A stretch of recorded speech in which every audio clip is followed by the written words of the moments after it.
Welcome to the pregame show.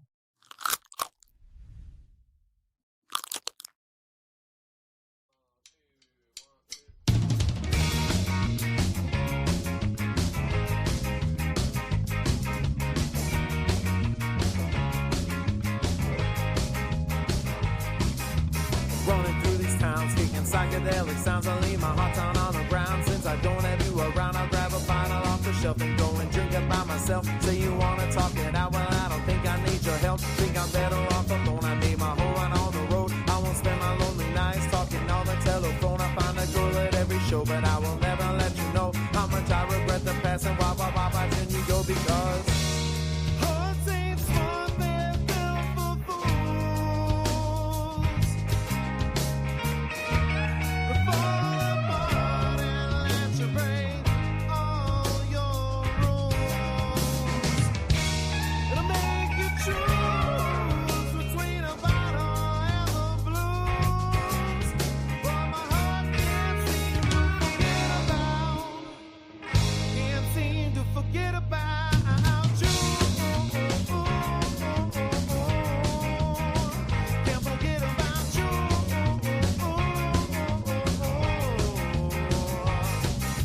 Last 3 months, like a doggy on a chain, I got my heart off your leash, but you still infect my brain. So now I'm running round in circles, cause I can't forget the pain. Like 1,000 shiny daggers every time I hear your name. So I have to get control of my body and my soul. I pick my heart off the floor like I had it twice before. Should have cared a little less, we should have loved a little more. Now we both regret the past as we're walking out the door, because hearts ain't smart, they're built for fools.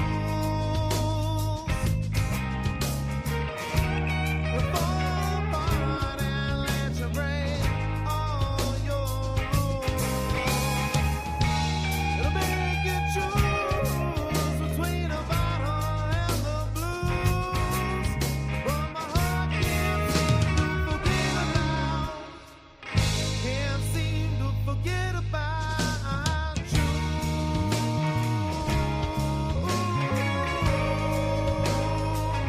Can't forget about you.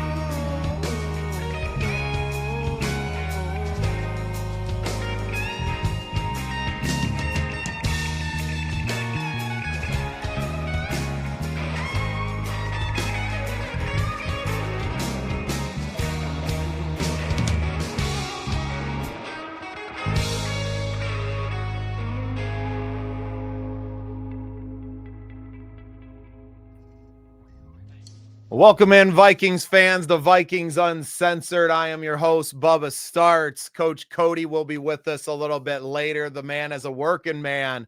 But my good friend Big B decided to join the show tonight. Appreciate you, brother. Welcome to the show. Hey, I'm glad they got the invite again. So, hey, we can talk a little positivity this week with Viking football. I mean, it was a weird week all around, I think, for week 15. Oh, my goodness. So I had the opportunity to jump on the Purple Daily podcast with the Vikings vent line. And when they let you that was a good job. Thank you. So when they let you backstage in the StreamYard, you just see the comments as they see them. Mhm. And it was wild, man. I had to say something about it. It's just back and forth. They're talking smack on the guests backstage. It was great, man. It was a good time. You know what? It was so nice just to watch the team play well. And everybody's going to talk, oh, it's a bad team. Washington sucks. Who cares, man? Like, the Vikings went out. They did their job for the first time in a month and a half or more, right? They showed up. They looked good. JJ played well. The running game got going. I think KOC called a good game. Like, there was so many positive things to take away, and yet there was so much hate from the fan base. It's just like, you guys don't deserve to win, some of you. Well, and the thing is, watching you guys do the pregame, and of course I was chatting along while I was at work, it almost sounded like KOC and everybody was listening to your guys' show, reading my comments, because KOC came out after the game and said, yeah, we had to stick it to him right away. We won the coin toss. We took the ball. We wanted to knock him out right away. And that's what they did. I mean, and I commented I was going to watch the offensive line. Offensive line played great. Gave JJ some time, gave some openings to the running game. Now, going into Dallas, let's keep it going. Let's get Jefferson. I mean, that's the missing point right now is now we need to find a way to get Jefferson involved. Yeah, well, and let's hey, there must be food on the table somewhere. Coach just showed up. Uh-oh. And our co-host, Coach Cody Homedall. Cody, what'd you think of the game on Sunday, brother? Finally, not even just a W, not even just a touchdown instead of a field goal, but we got a shutout. I mean, that's got to be something right there. Going from being shut out to putting out a shutout, like, man, I'm happy. Also, it's not bad that we could win that game and have it not affect our draft position. I don't know if you guys covered that. If you did, my bad. No, I just got here, Cody. I just got back, so we were just opening it up, and most of our comments have been on the comments from Vikings fans. And I mean, and I said it on the Purple Daily Vikings vent line when I was on there. Like, I don't think it's right to root for your team to lose. I think you can be like, it softens the blow maybe if you're like, oh, all right, we get a little bit better pick, but you're in this range like 5 to 12. Who gives a shit, right? Like that range doesn't matter. If you were like between the 5th and the 1st, then you're kind of like, why didn't you lose that game? But you're out of quarterback range regardless at this point, right? You're out of that top tier quarterbacks, which it's not going to be a good quarterback year anyway. So it really doesn't matter. Do you maybe miss out on a Jeremiah Love? This team's probably not going to take a running back anyway. So it doesn't make a difference. What matters though, is your young quarterback's development. And I think we saw a step in the right direction. Mm-hmm. Absolutely. Night and day difference. I think he being JJ McCarthy kind of took a step back, was humbled greatly, and just went out there and instead of tried to do all these fancy plays or just tried to wow us or anything like that, he just played within himself, and the results were complete night and day. I'll take that 100%. Yeah, B, and I mean, the kid's got a rocket of an arm. The way he can sling it from the opposite hash on those deep outs, I mean, that's a 45-yard throw that he is putting on a rope, right? So the arm talent obviously is there. I think, when you get a kid like this, that I think he's got good instincts. But when you make a kid like that think about, oh, where are my feet? Oh, he's counting his steps. Oh, he's thinking that's the half second or more that he was taking on some of these, as they're clocking him, right? I think they said his release was 2.5 seconds average this week. That's the ball's coming out quick. And instead of me, and I'm usually the one behind the team going, rip it. He was actually throwing it when it was coming out of my mouth the first time, not the 4th time. Right. And it felt like he was seeing the field a little bit better. Now, does that happen more because you have a, I don't want to say inferior, but you have a not as good of a defense as some of them that you've faced, right? There's a big difference, I think, and having watched the Packers-Bears game, there's a big difference between that Green Bay defense and the Washington Redskins, right? You don't have pressure in your face at 2 seconds, and I think that makes a big difference. But also when you're running the ball, now you have defensive linemen that are maybe thinking a half a second about containment, that are like everything builds off the running game. And that's what was nice to see this week. I think more than anything was a commitment to running the football. The first quarter was crazy. Well, there 2 possessions, 1 possession for each team in the first quarter. That was crazy. Yeah. Yeah. Well, I mean, what did we do? Like a 14 play drive or something 19. Like that? Yeah, 19? well, I think the first one was 12. The first scoring drive was pretty long. And then the one later in the game was a 19-play, 12-minute drive or something. Like breaking records for holding the ball and running time off the clock. Yeah, so our first drive was 7 plays, 61 yards.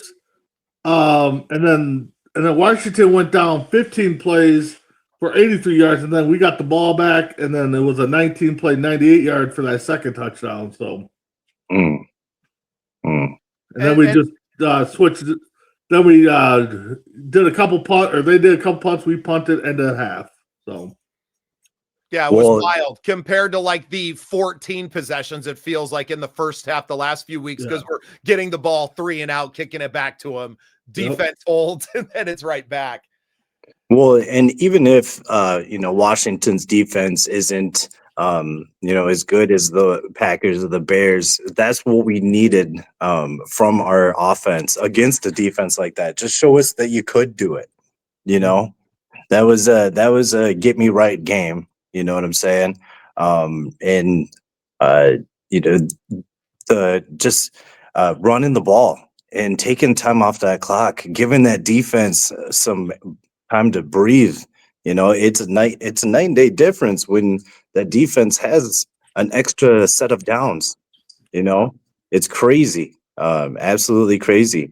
But that was a really, really nice game from JJ. No turnovers. That was huge too. I wanted to see no turnovers. Just seeing the growth. That cannon of an arm that he's got, on the out routes from the opposite hash, like you had mentioned, that seam to Oliver for his first touchdown, just a bullet, had to be right there. The only thing I want to see from him now is just working on that ball placement, that deep ball to Jefferson. I tuned in just when you were saying get the ball to Jefferson. That deep ball. I mean, yeah, Jefferson. Okay, homeboy, you pushed off. He's got to be more accurate downfield. Yeah, that's got to be on the outside.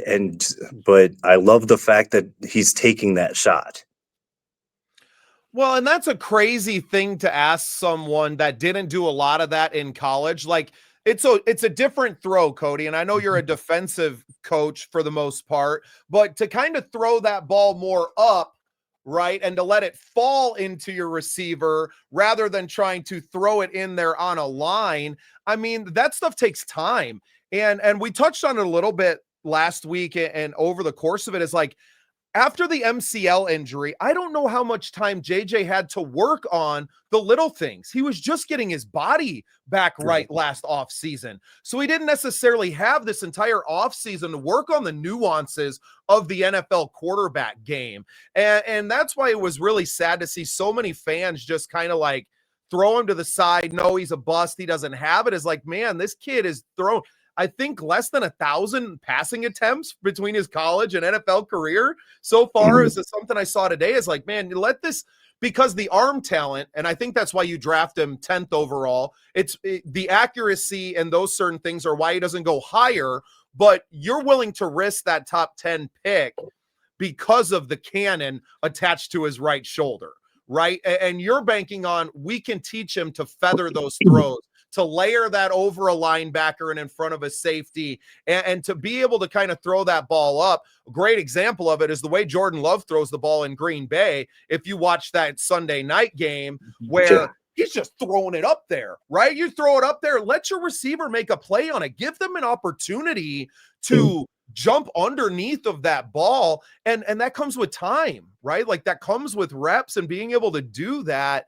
And I think JJ can get there, right? And I'm not giving up on him. I think this team is obviously better. If you're not, I heard Judd throwing around like they might go after Matthew Stafford. They might make a play on that. And I'm just not about leveraging the future and spending a ton of money to maybe get a year or two, if you're lucky, of that top tier older quarterback, right? Or a Rodgers or a whatever kind of retread. I think you're better off just taking your time with this kid.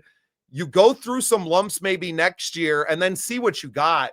That's my take on it. You let this kid develop a little bit over the offseason and see what you got there, because I think this team proved it, that it's kind of built to run the ball, right? Like they looked good running that power game. Yeah. Oh, yeah. Yeah. I mean, it was obvious that JJ wasn't able to get any practice throwing that ball, trying to work on the little things. He was just trying to get himself right. There's no way that without any legs, you can't throw that ball, especially with touch. But it's going to take some time. The only reason why everyone was so against him so quick and ready to, come at him with a pitchfork is because of the high expectations that we had. But now, everybody's kind of been brought back down to earth, and, we realize, hey, this is going to be, there's going to be some ups and downs. We got to stick with them, though. The running game, it's amazing what happens when you run the ball. Ain't that crazy? It's just night and day difference. I mean, I'm looking at this. Aaron Jones, 14 carries for 76 yards. So right there, he's already above pace to hit that 20 carry 100-yard mark. I mean, that right there makes me happy that he got over 10 carries, that he got over 5. Who was wearing the Kevin O'Connell costume on the side? Like, who was that play caller, right? I didn't think he had it in him, to be perfectly honest. I know we talked at length about it. B, I don't know how you feel, but I didn't think we were going to see it from him. I didn't think I was going to see the commitment. You guys are talking the pregame, and I even commented.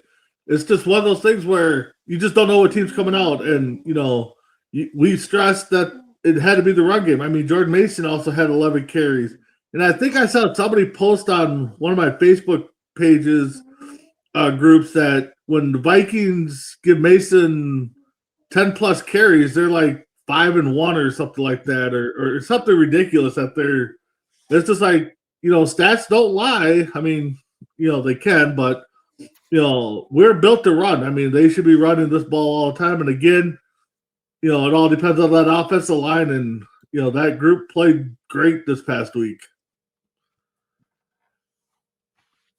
Yeah, that offensive line, I mean, we see what we can do when they're healthy.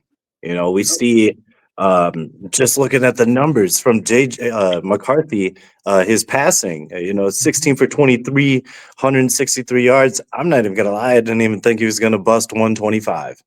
And then for the 3 touchdowns, who had Josh Oliver getting 2 touchdowns on their bingo card? Well, and that's what's wild is because the kid loved his tight end target, right? I mean, he got Colston Loveland drafted in the first round because of it, right? Yeah, true.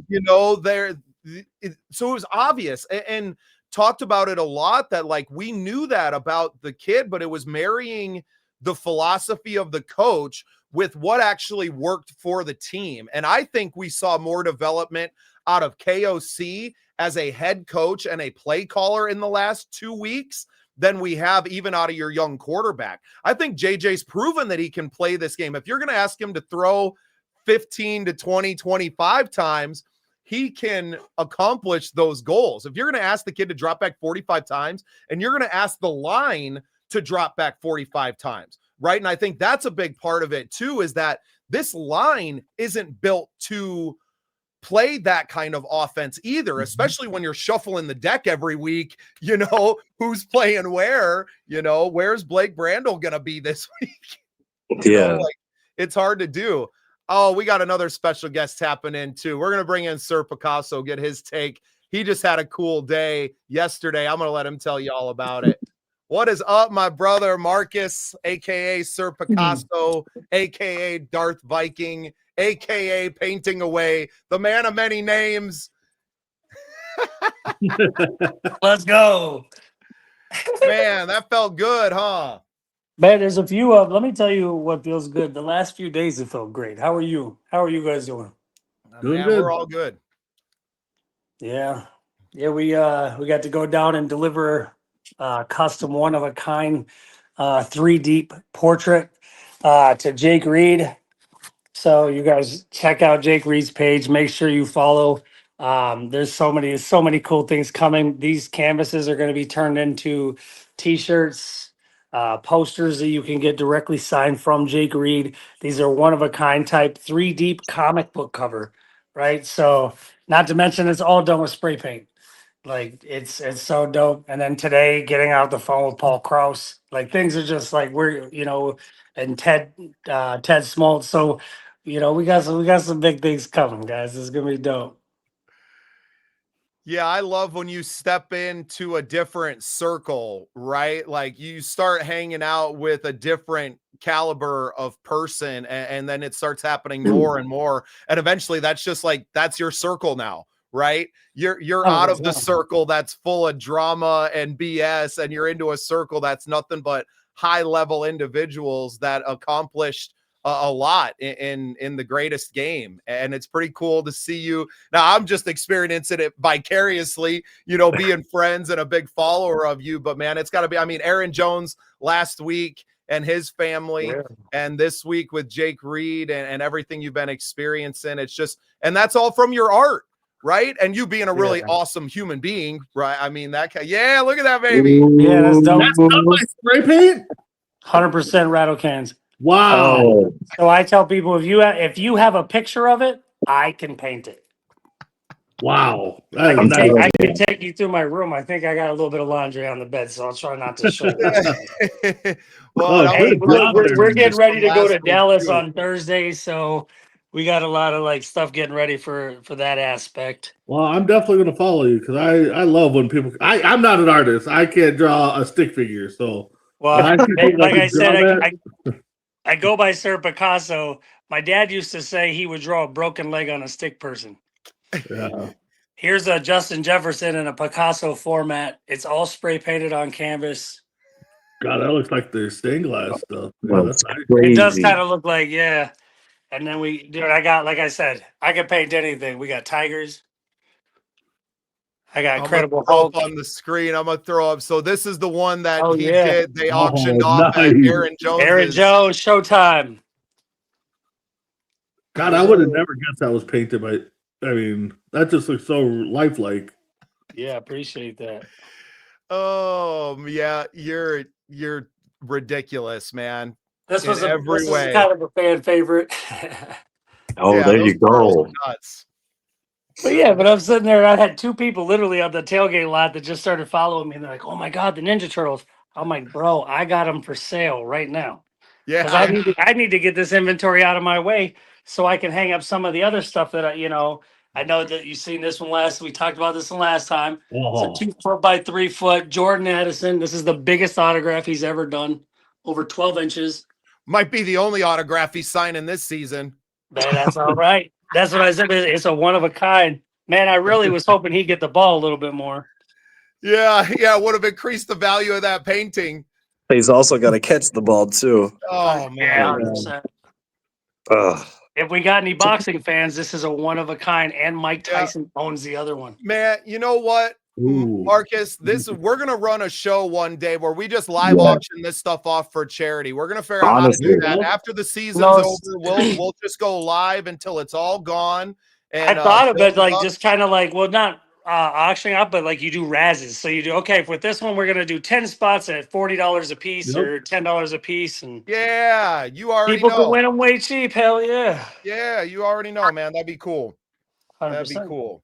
So awesome, man. So awesome. That's why I had to do this show. I had the vision for this show when we came up to the whiteout game last year and we saw everybody. It was really our first time meeting the VWO. We'd been to a couple of games, but we went to the tailgate beforehand, got to meet a lot of people, got to meet you and Shelly, your beautiful wife, Lady Persia, and to really hear what y'all were about, right? And it was all about using this, being part of the show for one, to bring something extra for the fans, but then using that platform to do good in the world, right? Whether it's donating money to charity or showing up at this or that event.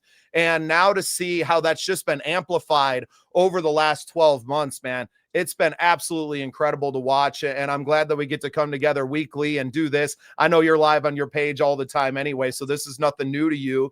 But yeah, it's nice to see it working and to be able to see where it goes from here is going to be a blessing, man, for sure. Everything's been great down to like you said, with the charities. So as super fans, and I do dress up as Darth Vader, Darth Viking. So this is stickers that I hand out to kids. And basically, if you get a picture with me at the game, then I give you a sticker, But we actually turned into these stickers and things are just fun for us into charitable causes. So like now we run, quick plug, a good buddy of mine, his son is 24 years old. He's had 3 brain surgeries already. They just had to take the swelling out because he had an infection. And so he was in the hospital for like the last month. He's not doing too hot. But the hope's up. He did get his speech back now. So we got a bulk of stickers and we do $5 a sticker. You know what I mean? And then I literally went out and I bought all these personal thank you cards and I handwrite a personal message in every single one when I ship out your stickers. Because when you do things like this for even people you don't even know, bro, like to you is, what's $5, you get a cool little sticker, right? But your $5, his $5, his $5, your $5, that stuff all adds up and it makes a world of difference to a family who's in trouble. And especially when it's the season, of giving. You know what I mean? Yeah. Like just being there for other people, being a good human being, helping people out. Like you said, it's not even about the whole, everybody's going to have some drama, right? But one of my close buddies, Eric, he's in New Jersey, Sir Plum Crazy. He said a couple years back, he goes, show me your friends, I'll show you your future. Ooh. So like when you really put it into perspective, like if all you guys, and it's not that against drinking and having fun. I know a lot of people like to do that, but listen, if that's all I'm doing on the weekends, bro, like I'm not progressing. I'm not bettering myself. I'm not, you know what I mean? And since I've actually took a step back and we really started focusing on my art as a business, as opposed to something I love to do. They say if you love to do, you never work a day in your life, but it's still work. It's fun work. Whether I'm an artist, whether you work construction, whether you do a podcast, bro, like it's all work. But it's just whether or not you love to do it. Mhm. And that's all. And now we're able to do, like I said, we're able to do it to help other people. I auction a lot of canvases off throughout the year. I probably donate maybe 20. If I had to guess, I'd say around 20 canvases a year. So Right. I mean, that's an easy 10K in value, probably upwards of 20 at the end of the day. Depends on the canvas for sure. Yeah, right. Yeah, I mean, one could go for 20. You never know when you get into these auctions, especially for charity. But Well, we yeah, just raffled one off for Nick Lavery. Yeah, Nick Lavery is a United States Army Ranger. He's actually the only serviceman in U.S. history to complete tactical and technical special forces training with an above-the-knee amputee. So I painted a portrait of him. We went down and we did this event with Pillars of Valor. It was the first time I got to meet Zach. Zach introduced me to him. This was supposed to be a gift for him. We donated a Nas Reed painting. My Nas Reed painting went for like $600-700 or something. Wow. Then they said, let's donate that one. So they talked to Nick. Nick's like, yeah, I'll sign it. And Marcus, if you'll do one for me later as a gift. And I'm like, 100%. So they raffled his $4,500, bro. But that painting was sick. So you have to check out my page. It's on there. It's one of the, obviously he's the guy with one leg standing next to a Humvee.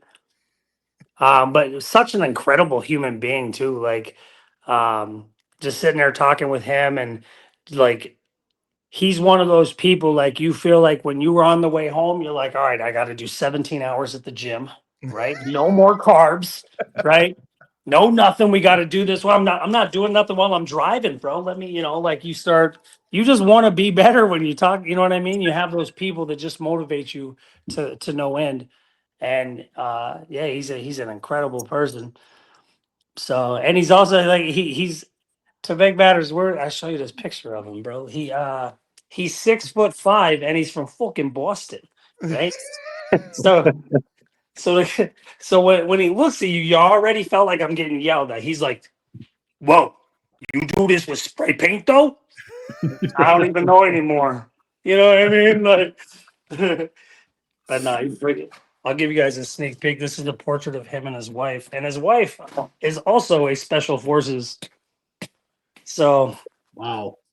yeah, that's a real power couple. Yeah, no kidding. So right now, this is like I got to come back in here because in my paint room, video will cut out just a second because as soon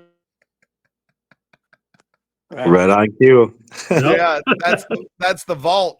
is that pretty clear? Wow. Oh, that looks Oh, awesome, wow. man. So obviously, once I spray the Like the separation from the legs, the sock. Those shoes. Yeah. Oh, his boots aren't even done, bro. I'm gonna knock I was them out. talking about hers. The detail. Hey, look, and the perch matches. Can you see that? The detail in the Yeah. perch? That looks so like an old, like, 70s, 60s photo when you, like, your grandparents, Yeah. So It when looks if you sweet. send me a couples picture, I love doing them in black and white. I love the way it looks. It does. It gives it that antique look. It's a custom portrait, man. This is a one of a kind thing you're gonna have forever. You'll be able to pass this down to generations. You know what I mean? So is that the one, Marcus, that he got instead of the one with him next to the Humvee after you raffled that one off? Correct. Yeah. That's awesome. Yeah. So that this one probably means even more to him now. Anyway. So cool. It always cuts. There we go. You're back. Yeah. Good. You're good. Well, you brought up Pillars of Valor as it's scrolling on the bottom there. They're a new sponsor of the show. I wanted to yeah, man. Well, I got a chance to talk to Zach after seeing you guys together and, wanted to do more to help their organization. And I was like, look, bro, I love coffee. You send me some coffee. I'll make you some ads and run them on the shows and do something. So we're going to roll one of those and we're going to come back and talk some more ball. And so here's a message from our sponsors at Pillars of Valor. Viking season, fuel your passion with Pillars of Valor Coffee, a proud veteran-owned company based in Victoria, Minnesota. Every delicious cup supports their mission to empower veterans and first responders. Taste the difference and make a difference. Pillars of Valor Coffee, fueling heroes one cup at a time. Find them at pillarsofvalor.com and all social media platforms. Oh yeah. So Yeah. you guys, What's up, this Paul? is one of the things I got. So when I went down and met with Aaron Jones, I had him sign a calendar because nobody has this in the whole world. But I told him flat out, I'm like, look, can you sign these 2 calendars for me? I'm going to raise money for veterans. I don't go get autographs for me, man. When I get something signed, I want to be able to like put it out to some people. So literally there is only one Aaron Jones autograph. And then I got pictures with Hawkinson signing this huge across the bottom, bro. It's $150. 100% of our proceeds for the calendars go directly to Pillars of Valor. Like I said, obviously, I go by Sir Picasso, but during the game, I don't want to show. There we go. I do dress up as Vader. You could see how shiny the gloss, the paper. This is such amazing quality. We can see your whole house. You can, yeah. It's a reflection. Look at that. But that's just it, bro. We did these calendars, and literally the next day after we had this picture, we're like, all right, put it in production. I said, send me that picture. She sent me the picture. She said, what you need for it? I said, because I need stickers too. So I'm like instantly like, let's jump on it. Strike while the iron's hot. Yeah. No, they came out great, man. Loved it. We got the Men of the North calendars and the Women of the North. I like how it's a little bit of a battle between you and Shelly, who's selling more and putting it out there. We got to get Shelly on. She probably works Tuesday nights, so that's why we can't ever get her on the show to pop in with the women's calendar. But we're gonna make a point to I had get one something over done. there. But yeah, no, the women's calendar too, like with what she does is Women of the North. Her calendars are going to support 3 local families here in St. Cloud, Minnesota. All 3 with different stories, all ranging from an adult and another middle-aged adult and then a child, all dealing with cancer and in a bad situation. And like I said, again, in this time where, Christmas and it's just so much, it's difficult, man. It's hard to put in words, like to see people, everybody struggles with something, you know what I mean? And so if you, like I always tell people, man, if I can make you smile, then my day's complete. So just try to be that person for somebody else. And if you can help somebody, you can. Sharing some of these posts, even if you can't afford a $30 calendar or $5 sticker, share the love. Like if you hit on sorry for cussing. Just It's share the link. uncensored, bro. You're good. It's uncensored. I know. I say it anyway, just because I try not to be. I don't want to come off disrespectful to people, and because I do like I don't live like a righteous lifestyle, but I mean, I try to be pleasant to people. And so like cussing just, I don't know. It slips out sometimes. No, and you talked about putting smiles on people's faces, and you guys do that. I mean, you just being dressed up. I mean, my wife doesn't go up and take pictures with anybody, and that was one where she's like, I'm getting a picture with them at the game, right? Especially in the white. I mean, the whiteout game's an experience all on its own. But I love that outfit, bro. Man, dude, it's so fire. And I don't Everybody even think we're not gonna make it on Christmas, I don't think. No, and that's kind of screwed up that they did the whiteout game on Christmas this year. I think that's a flaw, but yeah, oh well. That's very upsetting as a fan. A number of them the Vikings have made this year from the front office to the field. You guys were at the game this year. I know you've been raffling off a lot of your tickets this year. But you actually guys had a pair of tickets given to you. What was the vibe like inside of the stadium? I heard it was kind of quiet compared to what a game would be if there was, a little more on the line. 100%. At first, it was just like, everybody, I guess you could tell that they were just taking it in and they weren't like pumped. Typically, it's like, we're going to win this game and excitement level's crazy. I think, and then right around the middle of the first quarter, they showed a picture of KOC on the Jumbotron saying, we need the fans to get loud. And I don't think it got quiet after that. Like Anthony Barr, who obviously came out and blew the yellow horn. And then again, it was probably right around the halfway through the first quarter. They brought him out on the end zone and they were just, doing intermission. He was talking about Harrison Smith. And shout out to Harrison Smith on that interception, bro. Like, I swear to, I had the beeline to where I'm sitting. As soon as he threw the ball, I'm already standing up. Like, I saw it. I'm going, he's right there. He's right there. And it looked like he threw it right to him, right? And then my Shelly looks, she's like, she took her a second to get up. So I turn around, I go to high five her, and she's like, you knocked me down. I said, what? When I stood up, she apparently was trying to stand up as well, but I'm bigger. So no, man, it was incredible. And it was just, it was a fun game to watch. Like, you get those games where you're, it's all one-sided, but I feel like that's what we needed specifically as fans, right?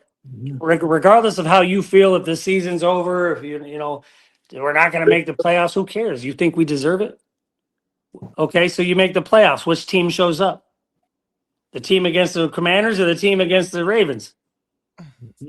You know what I mean? Like, I was at that Ravens game, man. The 9 false start penalties at home, and yeah, I mean, well, and we haven't really touched on a lot of ball tonight, but I feel like, and there was quite a bit of talk of it this week from other commentators too, but like, if you showed up with this game plan that you ran against the Commanders, you might win an extra 2-3 games this year, right? And that's why I was kind of talking before you came on, Marcus, that I feel like we saw more development out of KOC this week than even we did out of the young quarterback. Like, the young quarterback's done this before.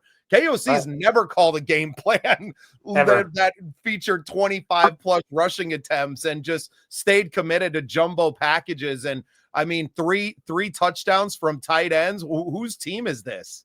Right. And I, like you said, man, I love that the ball got passed around. Yeah, McCarthy, that's exactly what he plays like. So that, to me, like, this was the kid everybody's given up on, and everybody's like this. And I go, listen, if you get him in the first round, keep him. I don't care if we keep him for 5 years. You paid for it. Get your money's worth, right? If we lose the rest of the games, I would still be proud that you stuck it out and you let this kid learn, because we all mess up at our jobs. At some point, you've messed up, and that's the only way you're going to get better at it. Right. Well, and you can't just let somebody sit in and let somebody take over and then throw him back in and think he's just going to be hot shit again. Right. Well, and Jaden Daniels is maybe like your one outlier that gets taken high and then performs at a high level that rookie season.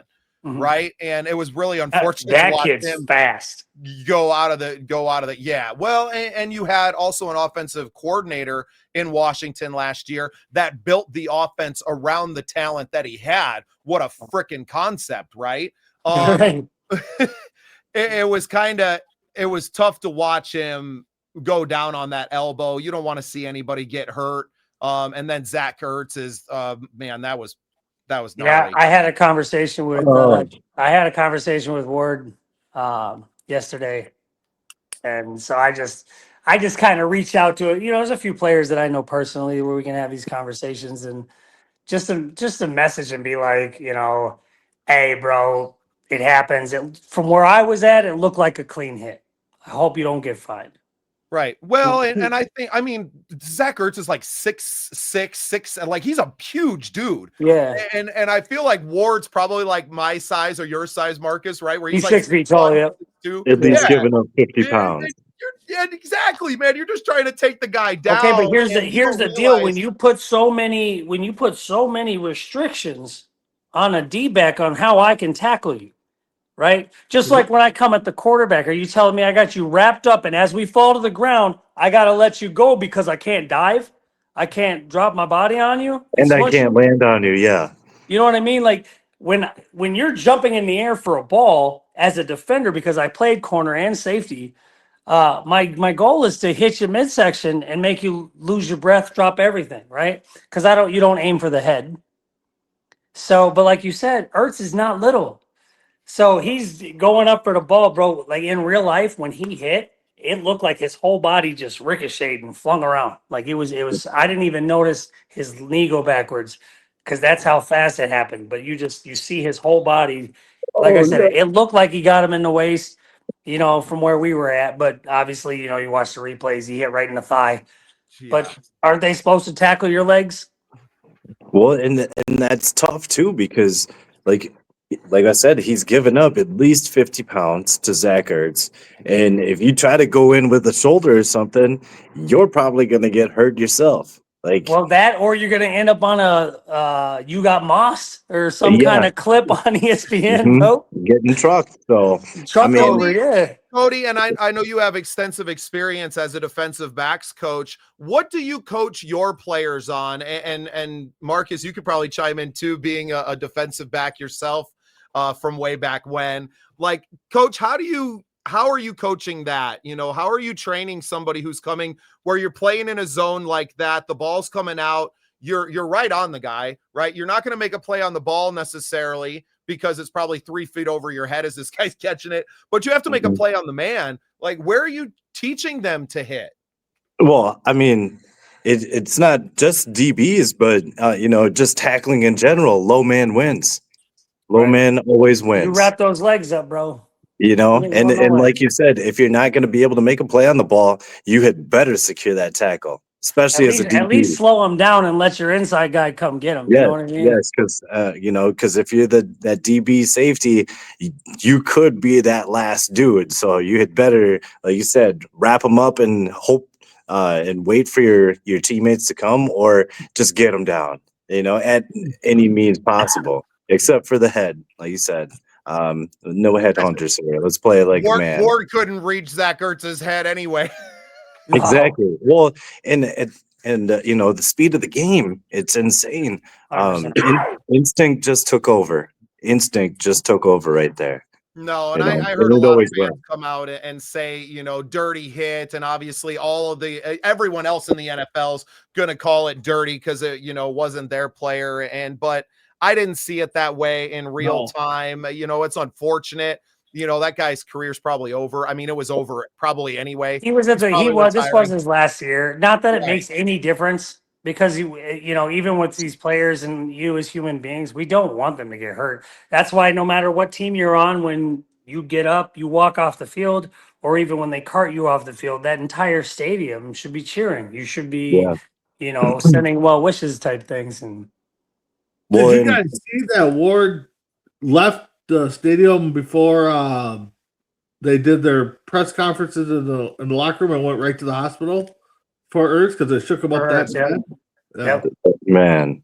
No, like That's I said, I could Bubba, I'll show you the message, but yeah, he was just like I said, when I reach out to them, I just hope that like I said, I hope he didn't get fined. It looked like a clean hit. He said flat out, he goes, I just, you know, I don't wish for anybody to get hurt. Like that's, you know, is what it is. Right. I can't And I believe know that. that Ertz is a real stand-up guy too. It's not like these guys don't know each other, Right. like they're all, I think for the most part, you'd probably 90% of them are friends off of the field. Bro, they're all in the same union. You Right, know what I mean? right. Yeah. These are your coworkers at the end of the day, right? Like I don't they're in know it if together. fans don't know this or not, but it's a union. Yeah. They all work. They are together, and they do talk a lot. That's why, even as a fan, I'll be the first one to admit, why are you smiling and joking on the sidelines? We're losing. Get out there and play the damn game, right? Right. But it's different for them.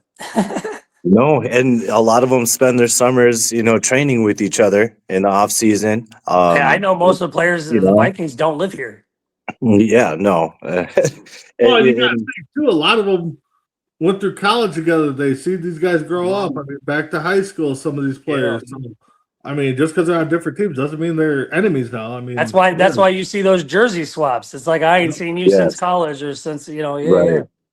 Yeah, no, and coming from a coach, and with and a player, you can probably speak to this as well. But seeing a player go down, whether he be on your team or not, Right. it just hits close to home because you're like, man, like. He put in them all those hours during the off season, the preseason, the 2-a-days, the training camp, all that. He put up with all the film and it just the time being away from the family, and to put in that work and not be able to finish out the season or see it through like Well, that. you said it right there too, because like those players, they don't understand that, or the players understand that when you're injured, you're not making full-time play money. Right. Okay. So now, and also being a player, when somebody's hurt, your cleats are on that same turf. That could be you laying right there. Mm-hmm. So like they know that A, that could be you. B, now if he's out for the season, that just affected his money for the rest of the year. Mm-hmm. And then C, and more importantly, now his family, their rehabilitation, like they think about all these things that run through your mind. And as fans, unfortunately, you're selfish. You're like, oh, all right, well, next week. Like, no, man, these people, this is their life too. No, and I Yeah. think that's something that we're going to continue to bring a different element with this show and that perspective, because you have those relationships with some of these players and Cody's background as a coach and as a player and someone who's, working right alongside these young men and going through the struggles with them. And we hope to see Coach Cody in the purple and gold one day out on that field. I loved that. Cody, you did a AI video of you out there and you kind of got the dream it to believe it. And I loved it, That man. was I can great. see that. All of us But out there now we just celebrating. got to paint it. Let's paint it. Let's paint it on canvas. We'll put it into the universe. Yep. You know? Absolutely. And that's what I like to do, have a goal, speak it, get it out there, and You're supposed to then, write it down. yep, 3 times a day. And then, just keep that goal, being seen somewhere. I planted a seed somewhere, I got a lot of University of Minnesota Gopher, coaches and players that I talk to, and just planting that seed. Someone's gonna pick up on it. It might not be with the Vikings right away, but when I get to the NFL, it's not if, but when. I'll be There you ready. go. Yeah, I'll be ready. Yeah, Well, we'll call you home eventually. Arena football legend, so can Coach Cody. There you go.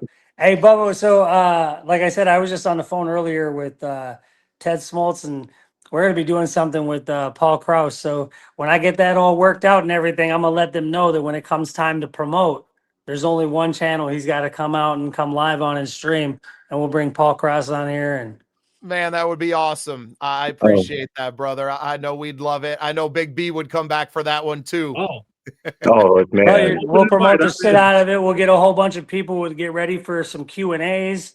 Yes. And like I said, he could sit there and Paul does have his garage similar to how Bud Grant did his annual garage sale, how, you can go to, like who else is there? Like, Tommy and them are usually at the tailgate a lot. They're out there trying to promote themselves, and they're accessible. So you can get something one of a kind from some of these like historical figures in the Minnesota Vikings. Like Paul Krause, who you are, he's the best safety, probably only just underneath Harrison Smith, and that's only because Harry's been, But I can't name a. You name a safety better than Paul Krause in the Vikings? Not really. I mean, the closest not. I don't even want to. Corey Chavis would probably maybe but Chavis would probably be the only other one I can think of. I'm not gonna put. Right, Chavis, but that's what I mean. You have show, some though, of so these it's players Paul that have Krause. such a following. So for them to do 500 posters, even if they did them for $50, bro, you'd make a killing. Yeah, facts. Yeah, man, it's a much different vibe around the team this week, isn't it? 100%. 100%. We were despondent last week. No answers. I think the coach, KOC came out, said a lot of the right things last week, but until you saw it, I don't think anybody was buying it. Even now, it's still like, you got to show up and do it again. Sunday night football, you have to come out and just like, don't come back out and do we're going to drop back 50 times again, right? Like, do you have to run the ball 25, 30 times? Probably not. It's going to be a different game plan, but I just want to see that same commitment to the running game. See it? I want them to do the exact same plays that they did this last week. Right. Do the same thing. No, the exact same game plan. That's for the Commanders. This is the Cowboys. I don't care. They're playing the same kind of football. I mean, they are. They're just Dallas is. I think Dallas plays the exact same style that Commanders do. I think that worked. Dallas is probably looking for us to switch some things up, and I'm saying let's just ground and pound and pass the ball like we did. Yep. Yeah. Bro, you ever play me in Madden? I'm like, what is that? What is he? Remember the Titans? What does he say? It's like Novocaine, 6 plays. Give it time, it'll work. Oh, That's yeah. all I do. 6 or 7 plays. That's it. My defense, I'm on 3 styles, and good luck against me. It's a simple game, right, Coach? It's a simple game. It's all about really execution at the end of the day. No, it really is. And we have seen a little bit of growth from KOC. I'm just wondering, are we going to continue to see that, or is he going to go back to his old ways? We're going up against Dallas, and I don't want to get too far into it because we have that pregame show coming up on Sunday here, Sunday night, a Sunday night edition. But if Dallas is no slouch, they should be better than this. I thought they'd be not only a playoff team but running deep, but. We're gonna have this is gonna be a test. That's all I'm gonna say. They're gonna keep our safeties and corners on their toes because Dak can sling that damn ball. Pickens is out for blood this year. Yeah, I think it comes down to pressure. Can you pressure the quarterback like you did this week? And I think what was nice is that you started to see that exotic B-flow defense this week again, but you can't do that when your defense has been out there for 50, 60 plays, right? Like, I think that's the biggest difference that we saw is that the defense is better when the offense can stay on the field and sustain drives and run time off the clock and keep it going. It gives you because if you're a half step slow on those blitzes, you're getting gashed, right? Van Ginkel ain't jumping those routes when he's sucking air because they've been out on the field for most of the game. So I think there's a lot to be learned from the way they played ball this last week. And you just hope it continues. And, do we have to win out for it to be everything? No, but I think you have to show. I think you should want to. You're capable. Yeah. Hell yeah. Oh yeah. Yep. But not only that, I think so. Like going back to what you said with defense and offense, it gives the offense so much confidence when I know that this is 3rd and 8, that I can trust my receivers to go for this big pass. Because even if you want to go for it on 4th down, I know that my defense is holding them out. So when you have that confidence, knowing that your defense has your back, yeah, I believe it makes you play so much better on offense. Like, you know what I mean? Yeah, well, and it was very important that we came out, and I said this in the pregame show, that we came out and punched them in the mouth. Yep. You know, it took that momentum. 100%.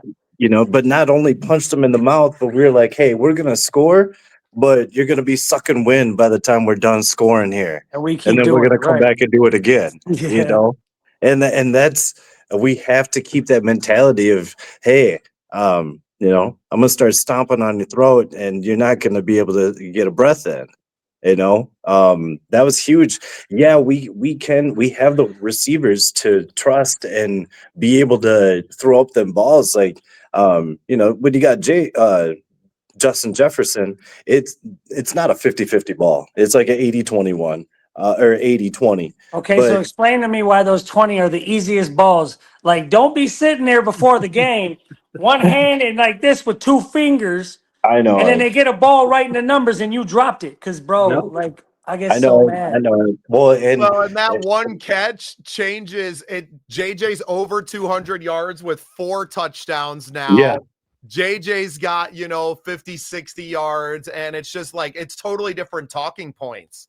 Well, And there's no I hope reason we you should see it. have Justin Jefferson getting 4 yards in a game. no, Period. yeah, Yeah, that that's was crazy. And ridiculous. 11 last week, yeah. And you know, and McCarthy's favorite target seems to be Addison. Addie, In certain, yeah. you know, but I mean, he could have had maybe 5 touchdowns if he would have gotten that one to Jefferson, and Addison can catch a ball. Like, come on, man, help him out.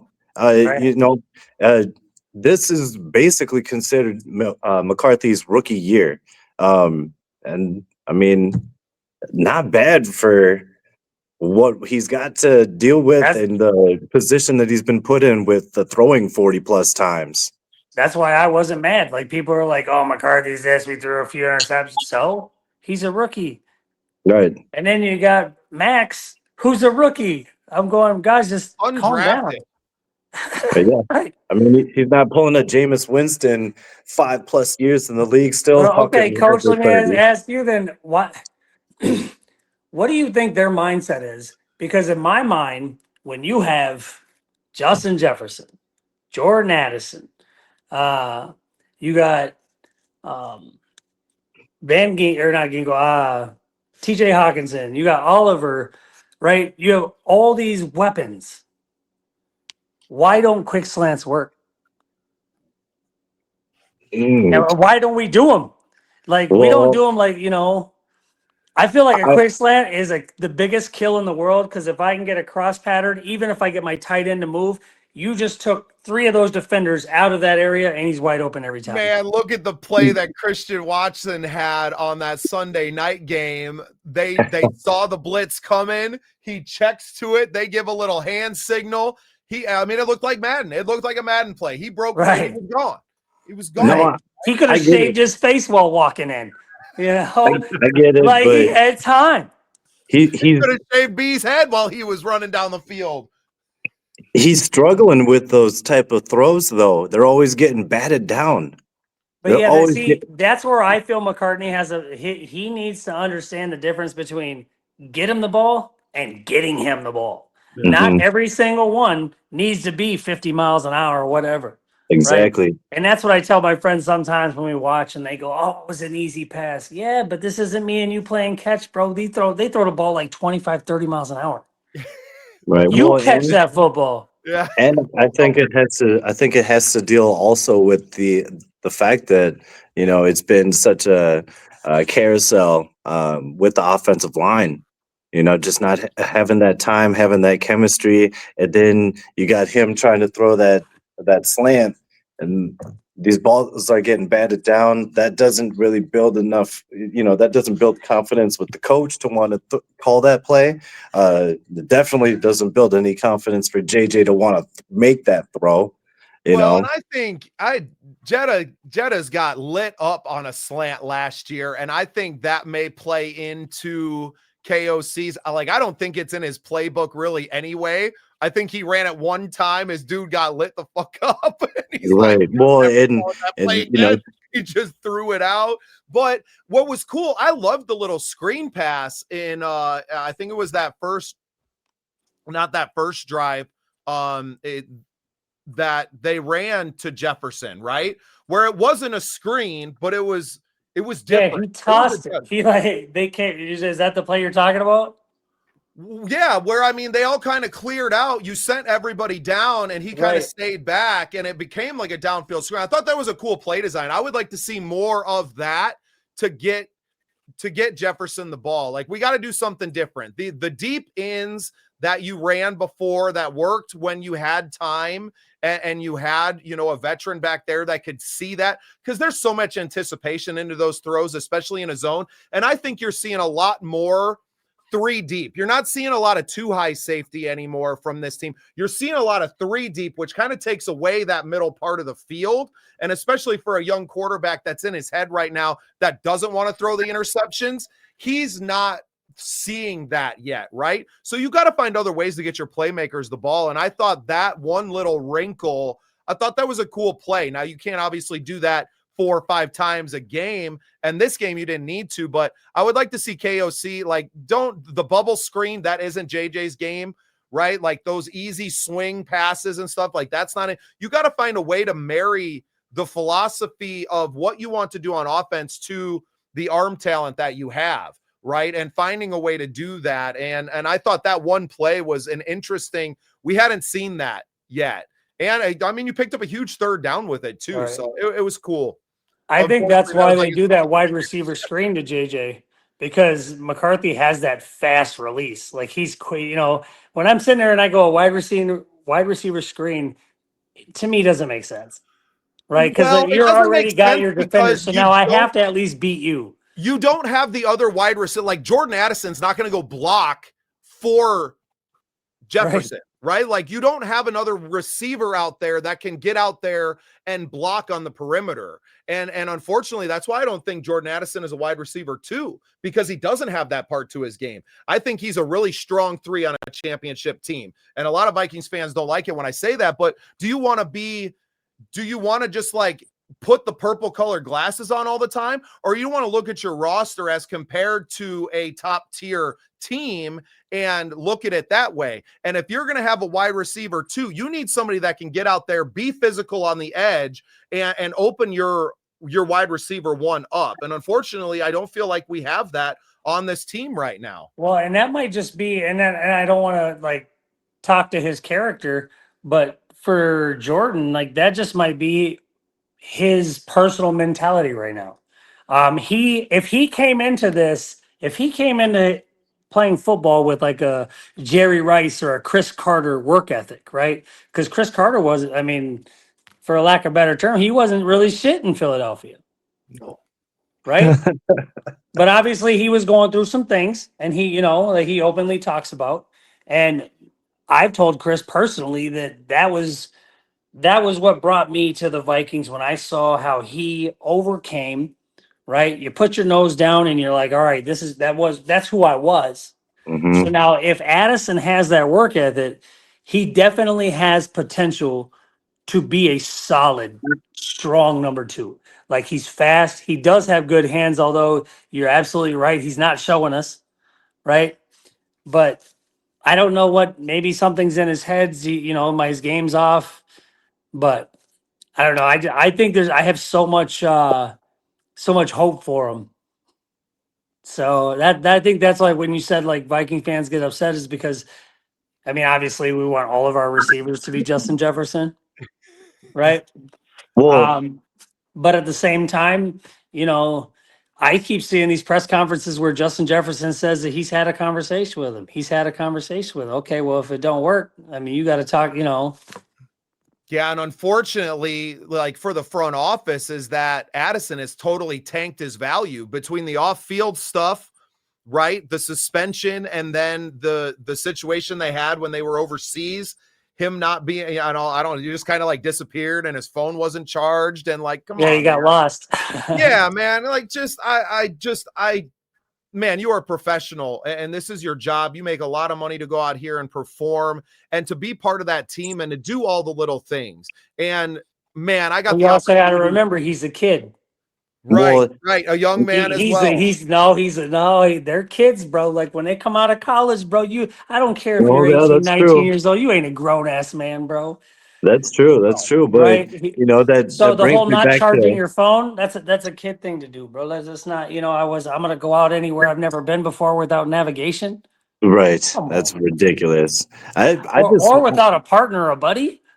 with Jefferson, I think, yeah, okay, you might have talked to him, but why don't you do more than talking to him? Why don't Right. you That's what I'm actually saying. Like, take because him what you're aside and doing is not working. show him how to be a pro? Yeah. Show him how to act. Jefferson hasn't had one, knock on wood, hasn't had anything, any problems. He doesn't, he might be frustrated beyond belief right now because of how his season's going, but he's not showing it. He's still being a pro. And I wish that some of that would rub off on Addison. If he ever wants to be a successful wide receiver Right. too, he's going to have to learn how to run block or block in general. With Justin Jefferson, having so much attention from the defenses, and you're getting this many, this much a look from McCarthy, you got to take advantage of it, especially with the off the field issues. You got to perform and to at least offset the bad shit. All right. Well, the thing is I mean, there's only a phone call away, and you can probably get Chris Carter to sit down with them and tell him what it's like to be in the league and be that superstar if he's not listening to Jefferson. Yes. Well, Shelly just told Jake Reed that he needs to go in the locker room. She told him on that. She's like, "Listen, we need to have Nice. because Shelly will mom you. I don't care who you are. You could be older than her, whoever. She moms you. So she's like, so Jake was there. We're shaking hands, getting ready to leave, and she goes, "Listen, these players need you to go in there and talk to them. Yeah. You need to go in there and tell them, like, stop doing this, and this, and do this and like focus." And I'm just like, okay, let's go. Stop yelling at the receiver. Let's leave.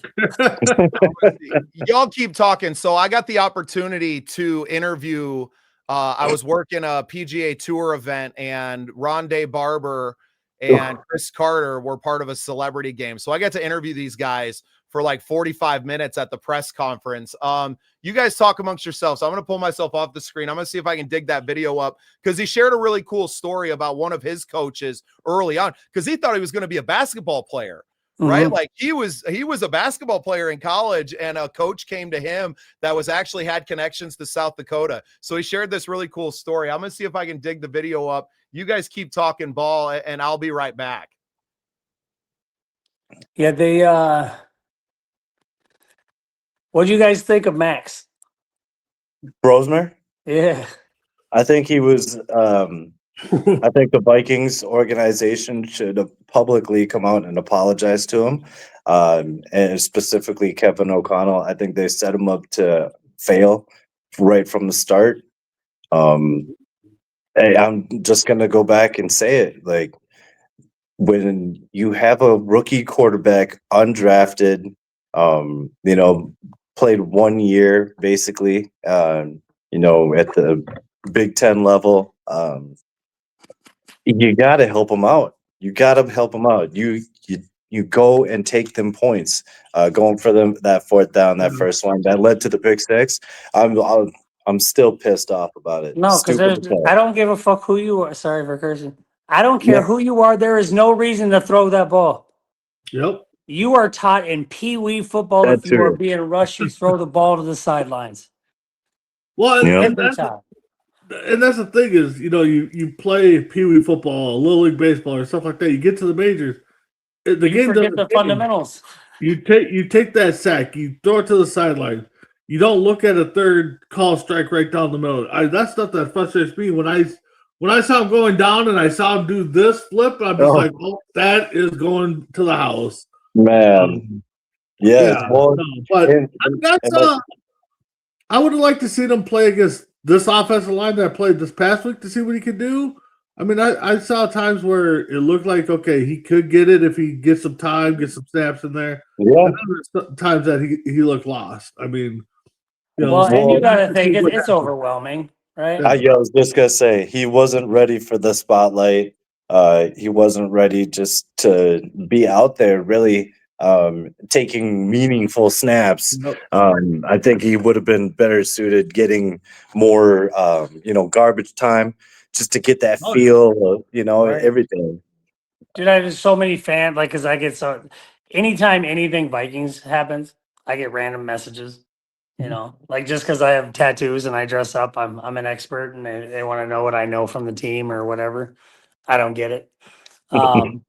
But at the same time, bro, you get people that'll be like, well, I mean, he should be better, right? We need to draft a guy because nobody's coming out like Patrick Mahomes. I'm like, dude, Patrick, you forget.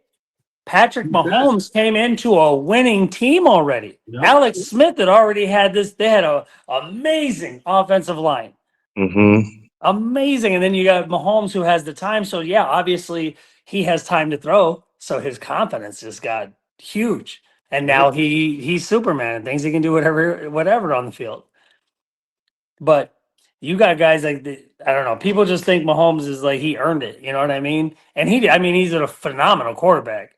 But to come into an already set offensive line, offense ready, and like just, I don't know, you can't really compare the two. No, you can't. And that's the whole thing. It's where the quarterbacks get drafted. That's why when it comes to the draft, and everybody's like, oh, this guy's a can't miss player. This guy's a franchise. It's just like, look where he's going. I mean, they said that about Caleb. Yeah, Caleb's looking a little bit better. They said that about Ward this year. They've said that about Jamarcus Russell and a lot of other. Tim Tebow was the greatest college quarterback, like the quarterback to come out of college ever. Mm-hmm. Yep. How'd he do in the pros? Exactly. Look at Brady. When did he get drafted? 6th round, almost 7th. Yeah. And we got to see what happened to him due to an injury. It's just Brock Purdy, last pick of the draft a few years ago. Yeah, he's average now. He struggled the first couple of years, though. Yeah. Look at Johnny Manziel. They said Johnny Manziel was going to be the next Joe Montana. Yep. But Purdy had a good offensive line as well, though, with Trent Williams there. Yeah. It's that offensive line. Like JJ. Yeah, he has the weapons, but if he doesn't have time to get it to the weapons, it's just it's a recipe for failure. Exactly. That's what Madden always said, is that you got to give these guys time. You got to win the line of scrimmage, and right. And you're going to win the game. I'm with you on. We got to stick with JJ. We drafted him 10th. We can't give up on him after this year or next year. We got to stick with them. Got to build that offensive line. Yes, Jefferson's time window to win a Super Bowl is probably going to diminish every year, but it could take just a couple people on that offensive line to change it around. But it also might not. If he can stay healthy and the wide receiver is one of those positions where as long as he's healthy, they can do it for 7 years. Is Speedy Naylor the wide receiver 3? The what? Is Naylor that wide receiver 3? Can he be it? Yeah, he can be that. I like Naylor, bro. Here we go. Man, I think if Addison keeps fucking around, Naylor's going to be that number guy, 2. and they're going to go find. Well, I think they need to go find a bigger body number. They need to find someone that can do a little bit of what. Hey, is that Steelers wide receiver available? That one that's like 6'8"?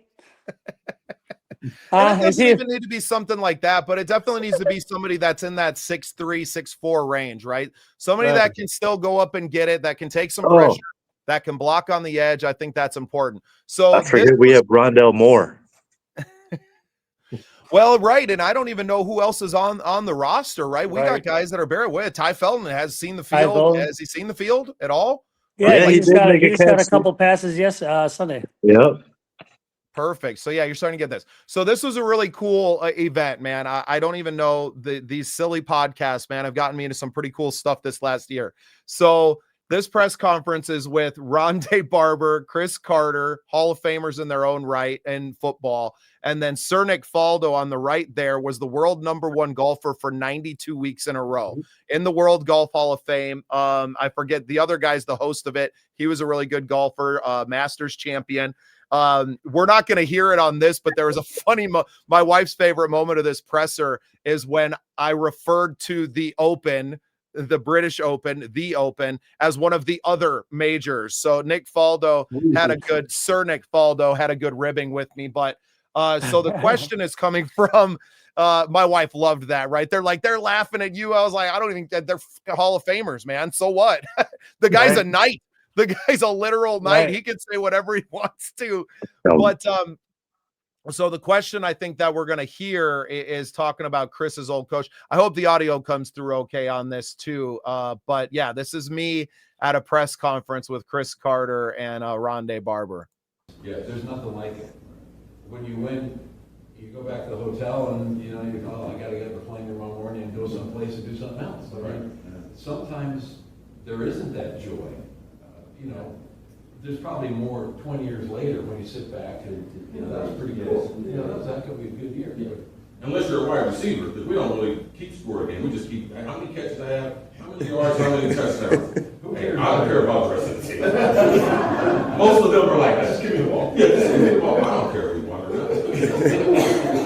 Yeah. Chris, I want to ask you, Steve Bliss works for Sanford, he's here in Sioux Falls, and I've talked with Steve about you extensively in the past. Can you elaborate a little bit on what he's meant to your career? Oh my gosh, this guy, these people, Steve Bliss, this guy, who works with Sanford Health and a lot of different reasons. I met him when I was 17 years old visiting Ohio State. And he is an avid weightlifter, Olympic weightlifter. And at that time, I was a basketball player. So I was used to tell Coach Bliss, I can't lift on my shoulders, it's gonna mess up my jump shot. He was like, son, you're going to the NFL. So when I originally went to Ohio State, he and some of the other coaches, they alluded to later on that they let me kind of believe that they were gonna let me play 2 sports there when I signed up. I was gonna play basketball. At that time, my brother was in the NBA, and I had, at that time, 3 other brothers playing Division I basketball. So we go through my freshman year, freshman All Big Ten, freshman All-American, and then for the first time in Rose Bowl history, I win the MVP of the Rose Bowl as on the losing team. I had 9 catches for 170-something yards, broke Don Hudson's longtime record at the Rose Bowl. After the game, me, Earl Bruce, and Coach Bliss met in the locker room. And because I was supposed to fly back the next day and join the basketball team. And they came up with this plan. And he told me in the locker room at the Rose Bowl, if you lift weights with me 2 times during winter conditioning, during the winter semester, you'll be the first All-American wide receiver in the history of Ohio State. But we need you not to play basketball. We need you to give up basketball. And at that time, sitting in the locker room, I just got MVP, like, my head is spinning. And I really believed at that time I'm a better basketball player. So Coach Bliss was part of the coaching staff that really got me turned around as far as Olympic weightlifting. I mean, I immediately went from like 179 pounds to like 198 pounds. And he was one of the real people in my life, foundationally, that gave me a work ethic and let me understand about weightlifting and how it would transition into football. And he projected me in places that I couldn't see myself. So Coach Bliss is unbelievable. The people here in South Dakota, North Dakota have access to him. Like, you have one of the best in sports right here in your backyard. Utilize him because he has stories like that. Like, yes, he affected me in a way. I wouldn't have a Hall of Fame career and ideology if I hadn't met people like Coach Bliss. So make sure you tell him, respect Coach Bliss. Man, that'll never weightlifting. He'll kill you though. No, seriously. Yes. So lifting 2 times winter quarter with him at 6 a.m. appointment like that set my career the stratosphere. Great question. I've got a great question. So I'm looking at all these bruises and scars on your legs, and they can all tell us. I think I want a tournament with a paper cut on my little finger. Look at these. Look at these stories. Awesome, Matt. I think you start to see, it's as young men that they find that work ethic. And like we were kind of alluding to with an Addison is like, where's that mentorship, right? Like if you're not going to listen to, and maybe him and Jeddas are too close in age, right? Where he's not, having somebody with that, that you're willing to give that authority to, right? That you're willing to say, you know what, this man is smarter than me and knows better. And I'm going to take that advice. And, we want this team to do well. I think this team is better with a Jordan Addison on it, but you cost your team 3 games of you on the field. I have a major problem with that. A championship team doesn't have players like that on it. And I think that's kind of been where I've been alluding to, is that you obviously, if you're going to be selfish and you're going to go do some off the field shit that is going to cost you and cost your team, then you don't have that work ethic that's needed to be a champion. Right. And you may be a successful NFL player and you may play some good ball, but you're never going to achieve that next level. And we kind of talked about it with when, Marcus was here too, is like, show me, what was that quote, right? Like, show me your friends and I'll show you your future. And you have to wonder, what is that friend, right? What is that friend? What is those people around him? Who's the people that are influencing his life? And, man, I really took what Marcus said tonight to heart too. Cause I'm coming to a different point in my own life as a broadcaster, a podcaster, whatever. And I see people like Cody around me that I know your grind and I know your story. I know your backstory and where you've come from and where you're going. And a lot of in the music world, you'll see a lot of people that, think you can party and work and do both things. Right. And that's not the case. That's just not the case at all. And you have to wonder, where you have to think about where you want to be and how bad you want this. And for me, man, I've taken a massive pay cut. Like I could go to the factory and go make, $50,000 a year. Took a massive pay cut, taking that away from my family to commit myself to this. Right. And if that means 12 to 16-hour days in front of a damn camera, right, going live 3-4 times a day and committing to that, then so be it. But it ain't gonna be, I've had a license. I could smoke weed if I wanted to, but I'm not as good on camera if I'm doing those things. Right. Yeah. And I know that. And I know that I'm not as good at this job if I'm impairing myself in any way. And it's definitely been a, kind of looking at myself in the mirror and going, what do you want? Like, what do you want? Do you want to be someone who, half-asses their way through life and can live a comfortable life, right? Like I wasn't uncomfortable. $50K a year was plenty of money in our South Dakota town. My wife makes okay money, right? I could live that, or did I want more for myself and for my family? And and committing to that, sleeping in my truck, and Cody, I know you relate to that, right? Living in the back of that. Were you willing to commit to that to go after what you wanted? And, we ain't sleeping in our vehicles anymore. And if you are, you can call us because we would love to help you, especially if you're out there putting in the work, right? And, I want people to see us putting in the work. And that's why I'm live here and doing this show and doing the pregame show and doing, now I'm live 5 days a week in the afternoons. Yes, sir. For our music show too, right? And showing up every morning and going live. So you see me because I want you to see the growth. I want you to participate in the story. I want you to see it day by day. And I don't have to write it down, right? I'm here. I'm saying it to you, right? I'm putting it on tape. And I think that you are the product of that tape. And from this team now, and why we say that we want to win out, right? Like, because you are who you put on tape.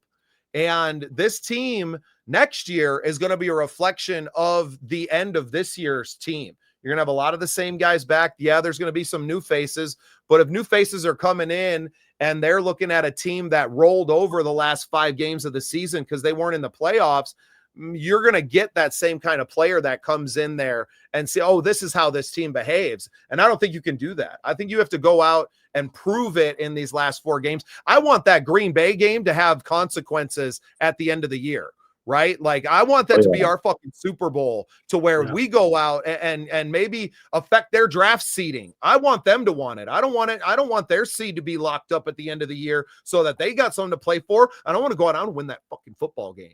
Right. And that's what I would like. They're going to want to win it just because of the division game. I mean, they got things locked up, and, you know, Packer fans and the Packer team's going to want to win it just because it's a division game against Minnesota. I mean, so that game's going to mean something overall. Implications, or, you know, them and the Bears are kind of neck and neck to the end of the season.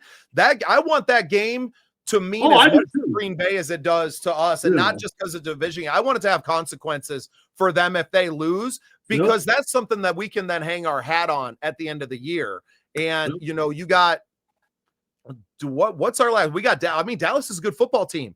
If you can go out and play well and beat a good Dallas team that maybe don't have the record that I think a lot of us expected them to, there's a lot of things that you can still hang your hat on to finish this season out, to look back on through the course of the offseason and say, hey, it might not have gone our way. The record might not have been what we wanted to be, but we grew. And I think I heard a little bit of that from KOC in his post-game locker room speech.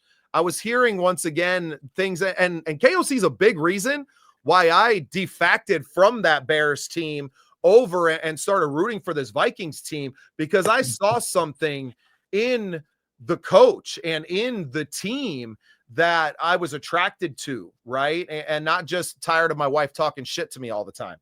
I mean, the thing I took from the game, I mean, you know, I text Cody a couple times. That first drive, that first drive for the defense, you know, they stopped them, gave them a C. They came back, marched down. You know, overall, I think the game itself was like an A-, B+. But I want to see what happens against the Cowboys. I want to see what happens. I want consistency now, these last 4 games, to keep that an A. Right now, I would say if I wrote it down, I would say the game was an incomplete grade, because I want to see what goes forward on that game, you know, the game calling and stuff like that. Yeah, Dallas is a good team. We definitely got to show up against these good teams. I mean, we did against Detroit. You know, nobody thought we'd beat Detroit in Detroit, and we did. We went out there. You know, we need that consistency to go. I mean, we're going to turn over the ball. I don't see us not turning over the ball anymore. I mean, so turnovers are going to happen, but we need that game plan to go out there again, do it again. We need to get JJ involved in the game, because, I mean, he's sitting at what, 300 yards for the year? I mean, that's not JJ. That's a third-string receiver. You know, we need JJ to get into. He's got to get his 1,000, man. We got to get him to 1,000, and I think. Well, you have to find a way to marry now. Okay, the team does well in these jumbo sets, in this 13 or 12 personnel instead of the 11, right? Where you're one tight end, one running back with the 3 wide receivers. Can you go out there, throw some different looks, get JJ his touches within this kind of new look offense, right? Like, where do they come from? And this is KOC's got to show a certain amount of development, because I think what happened this year that a lot of people aren't giving a lot of credence to, because there's been so many other things, injuries and quarterback play and everything else, is that this league will figure you out. Defensive coordinators make a lot of money on the other side of the ball too, right? And I think they kind of have seen enough of KOC and his system over the course of the last 3-4 years to know that, hey, this is what the guy likes to do. These are the things that he's put on tape, right? Can KOC make adjustments? Now, he did over a week, and I'm with you, B. To me, I'm not really giving any grades until the end of the season. Like, exactly. 5 games now kind of stack into themselves to a little mini season. Like, let's judge it by the rest of this season. What's happened has happened. And now what do you have? You have this condensed look at what this team could be moving forward. Yeah, I look at this game as, I'm not going to give it a grade. I'll give it incomplete. But, in the back of my mind, I think it was a A-B. But if the rest of these games go back to where they're playing like they did the other games with JJ, then this game means nothing. I mean, the way they perform meant nothing. So I'm just next 4 games, I'm looking for consistency out of everybody. I mean, it has to be consistency, and Jefferson has to get involved. I mean, that's the next step. Yeah. Just to piggyback off that, there's this team that we have right now, take into account the salary cap situation. There's not going to be very many additions other than through the draft unless we get extremely creative. And I don't see that happening. So this team is minus a few faces, is basically going to be the one we're rolling with next year. So it's extremely important that we get that chemistry going, that we get some sort of momentum going in, some sort of belief, some sort of, hey, not only are we winning games, but we're doing it this way, running the ball. Hey, we can actually hit Jefferson for more than 15 yards a game. We're keeping him happy as well. Offensive line staying healthy, just bring it all together for the most part, at least for the end of the year. Dallas is no slouch. Their defense is going to be their defensive line, and the way they run their defense is going to be extremely difficult, and it's going to challenge our offensive line. They run a lot of 5 down linemen, so that makes it one-on-ones all across the board. If we have one person not doing their job or not healthy and we have a backup there, that just points out our weak spot right there. Just having those linemen do one-on-one. And then you send a linebacker in there. This is going to be a tough one.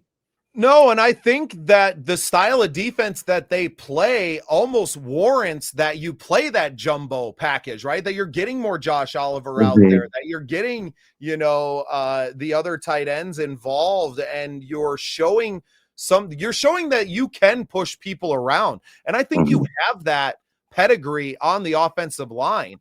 I don't think any offensive lineman wants to drop back 50 times a game, right? No. Like, it just doesn't. You want to go out there and pancake somebody and put them on their ass, and to run over somebody, to go out and take out a cornerback when you get a chance running out on the edge. And like, that's what you want to do. That's what makes you feel good, not dropping back and having somebody maul you play after play after play. And you can do both. And I think that we saw a little bit of that this week. You got to be able to wear out those defensive linemen too. I mean, you got Kenny Clark out there in the middle of that defense. The man's a problem, and this Minnesota team should be very familiar with him and how much of a problem he can be. Yeah. So get out there, run this guy over a few times, get his fat ass jogging up and down the field, right? Like that affects those big guys, right? A couple of those 8, 10, 15, 20-yard runs, and these defensive linemen are having to jog up and down that field, man. You want them to be gassed. You want them throwing their arm up and coming out of the game. And that changes the whole look of a team. And I hope that I hope we see more of it. And like you said, B is like consistency. Can we come out, and does it look exactly like it did against the Commanders? I hope so, but it could look a little bit different with JJ getting the ball, maybe Addison touching the ball, catching the ball, and it looks a little bit better. There's a way to bring it all together. I know that, KOC probably threw up in his mouth a couple of times calling 25 run plays, no doubt, but you won, and you won in decisive fashion, right? Like that, at some point he's got to put the ego and the pride away too, and to say, hey, this is how my football team wins games. I have to be that play caller to deliver on that.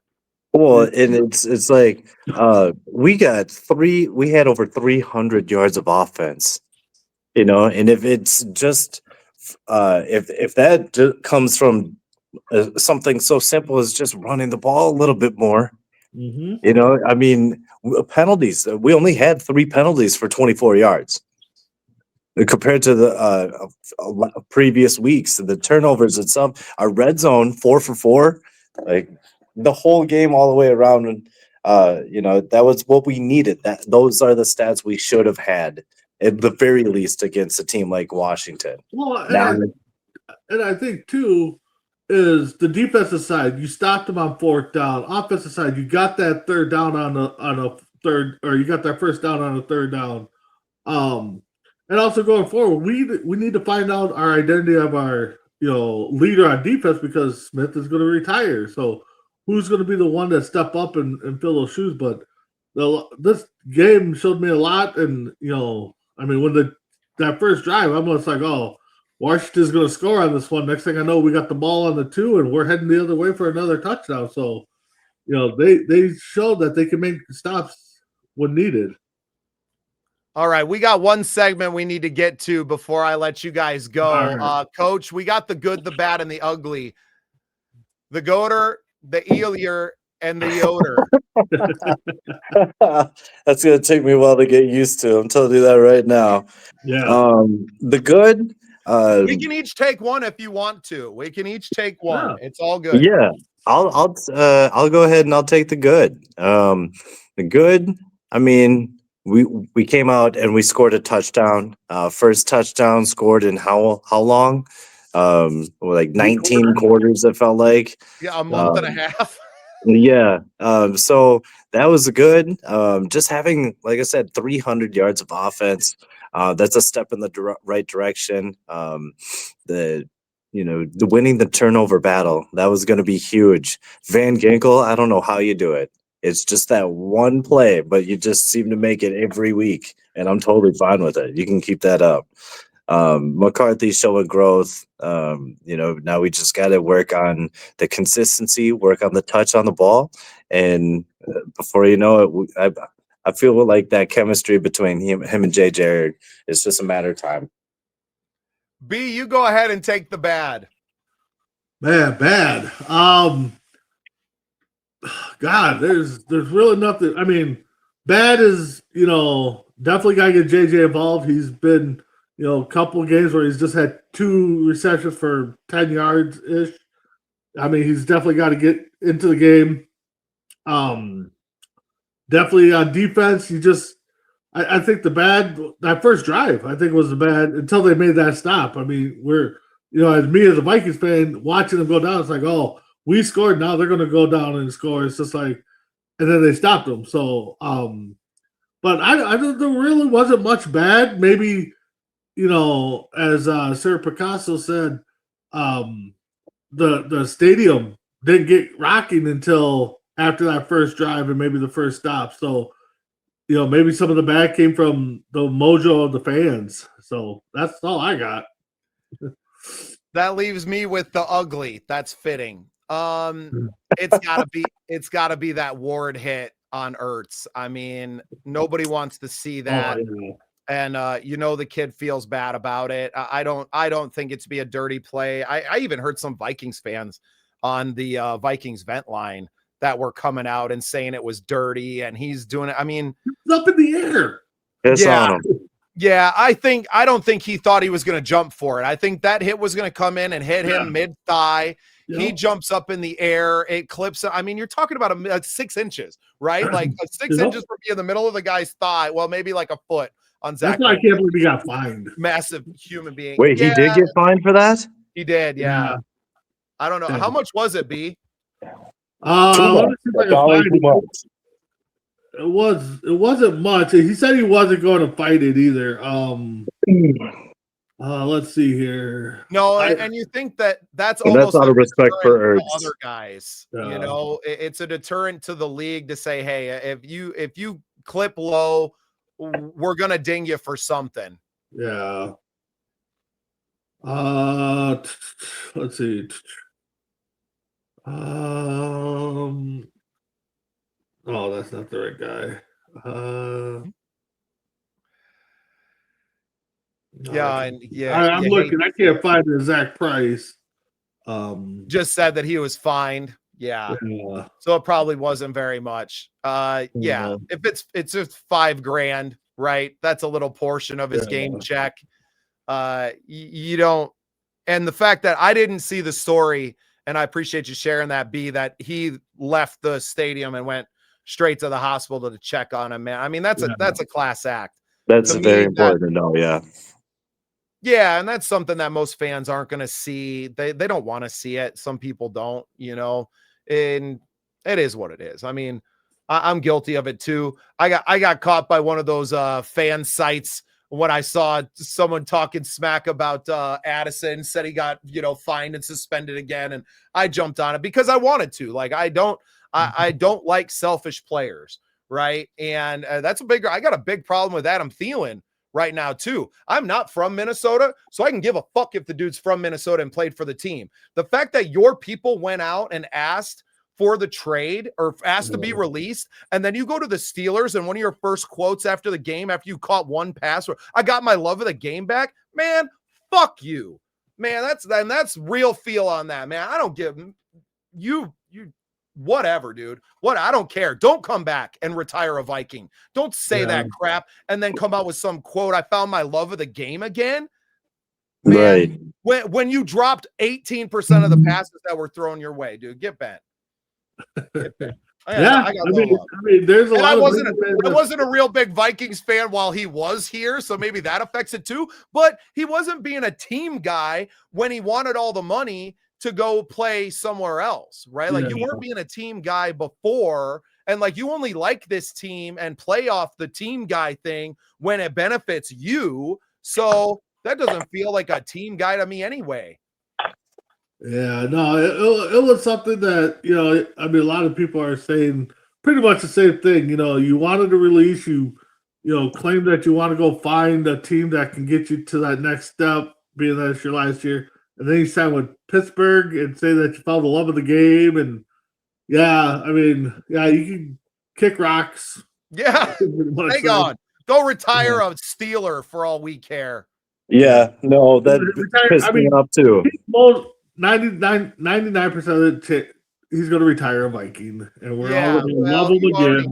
Minnesota, nice. Yep. Yeah, well, and I got a little bit of a problem with that coming in from, on the outside looking in. I don't live in Minnesota, so we're South Dakota are full of assholes, man. Like, it's hard living out here.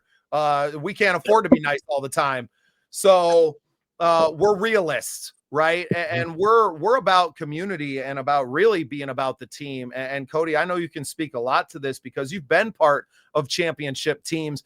You ain't got no room for people like that. Like, that's a cancer inside of the locker room. And if you're having those thoughts in your head, which like, that's affecting the whole team, right? You don't think people know that you asked front office to be let go and these things? Like, nah, man, you ain't got no room for that stuff. Not on a championship squad. And that's why I hope they find themselves this offseason. I hope these last few games show the measure of the people that want to be here moving forward, because you do have a lot of these pieces that are back. I thought it was really cool to see, Hargrave and Allen get game balls and to see them really playing. It feels like they're kind of finding their footing in the city. I think that's a hard thing that a lot of people don't like, adjusting to a new team, to come over with a big price tag and expectations on, and then to kind of underperform in that we don't give a lot of credence as fans. It's definitely, what have you done for me lately? All we see is a salary and your performance on the field. You're not getting a lot of credit. JJ McCarthy's personal life, coming back from an injury, getting married, having a baby, like all the things, right? Well, hold on. And like, I got to speak on that, giving out the game balls. You're not going to give one to Oliver? Two catches, 2 touchdowns. You're not going to give him one? Right. Trash. Yeah. Trash. No. But, fellas, I hate to do this, but I got to get going. I got to go start plowing. I'll be plowing all night, so. I love it, man. I wish the rest of this team had the work ethic you do, Coach. Hey, man. It is what it is. Yep. You be good out on the road, man. I appreciate you tapping in. That's Coach Cody Holmdahl. I think I'm going to go get some sleep too, B. Thanks for being part of the show, man. This is really great sharing it with you. You make sure you go follow Sir Picasso. I did already. We're going to see you all. So we got a late one. Coach, are you working Sunday night too? Yeah, but it ain't no thing. I'll figure it out. I'll make it I may happen. be home for that, so I can definitely jump on to pregame if And we needed. appreciate it. Long as Coach gets me his keys, we can talk about it, man. Yeah. So, Well, and I can hop on. I might just have to dip on out every once in a while. We'll make it work. we will make it work, indeed. We always do. For Coach Cody, for Big B, I'm Bubba Startz. This has been Vikings Uncensored. Sir Picasso was on with us earlier. We love you guys. Thanks for tuning in. And we will see you Sunday night for Vikings pregame action. Have a great night, everybody. Have a good one. Later. SPSN.